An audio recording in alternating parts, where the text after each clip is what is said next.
Hello बच्चों, let's see the question. The question is consider a parallel plate capacitor originally with a charge Q naught, capacitance C naught and potential difference that is delta V naught. There is an electrostatic force of magnitude F naught between the plates and the capacitor has a stored energy U naught. The terminals of the capacitor are connected to another capacitor of same capacitance and charge.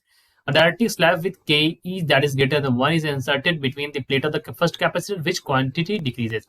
देखिए बच्चों, question कहना क्या चाह रहा है, पहले हम उस बात को समझ लेते हैं। क्वेश्चन ये कहना चाह रहा है एक पैरेलल प्लेट कैपेसिटर जिसका charge Q not, capacitance C not, potential difference V not है।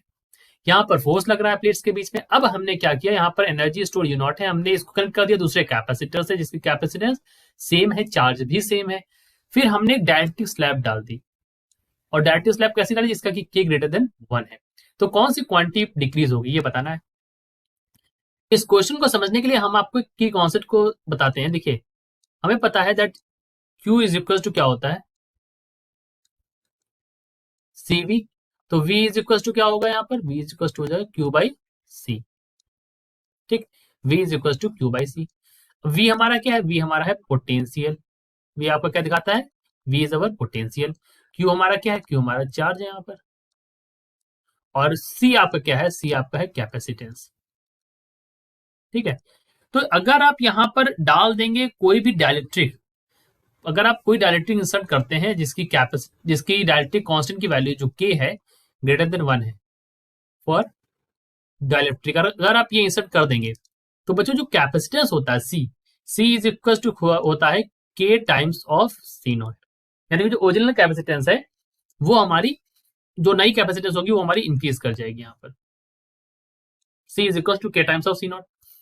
हो क्या रहा है, जब आपने डाइलेक्ट्रिक स्लैब डाल दी, यहाँ पर जो आपकी कैपेसिटेंस की वैल्यू है वो हमारी इंक्रीज कर रही है। और आप यहां से देखें तो V is inversely proportional to C, V is inversely proportional to C। तो यहां से आप समझ सकते हैं कि अगर आपकी C की वैल्यू इंक्रीज करी तो जो आपकी पोटेंशियल होगी वो आपकी डिक्रीज करेगी। यानी कि कौन सी क्वांटिटी यहां से डिक्रीज करेगी, द पोटेंशियल विल डिक्रीज। तो हमारा C वाला ऑप्शन यहाँ पर सही होगा। एक तो ये कॉन्सेप्ट एक तरीके से और समझ सकते हैं। देखिए बच्चों, आप जानते हैं E जो है, E इज इक्वल होता है V by D, E is equal to V by D, ये फॉर्मूला होता है।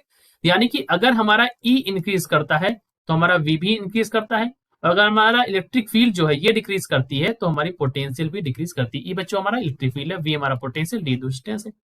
यानी कि हमने ये देखा कि E और पोटेंशियल इसमें जो है डायरेक्ट रिलेशन है।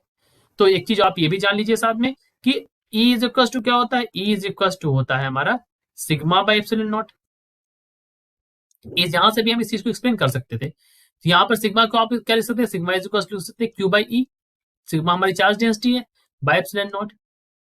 ठीक है, जैसे ही आप यहाँ पर डाइलेक्ट्रिक स्लैब डाल देंगे तो जो एप्सिलॉन की वैल्यू है यहाँ पर वो हमारी एप्सिलॉन नॉट की वैल्यू जो हो जाएगी that will become K times of epsilon naught dash.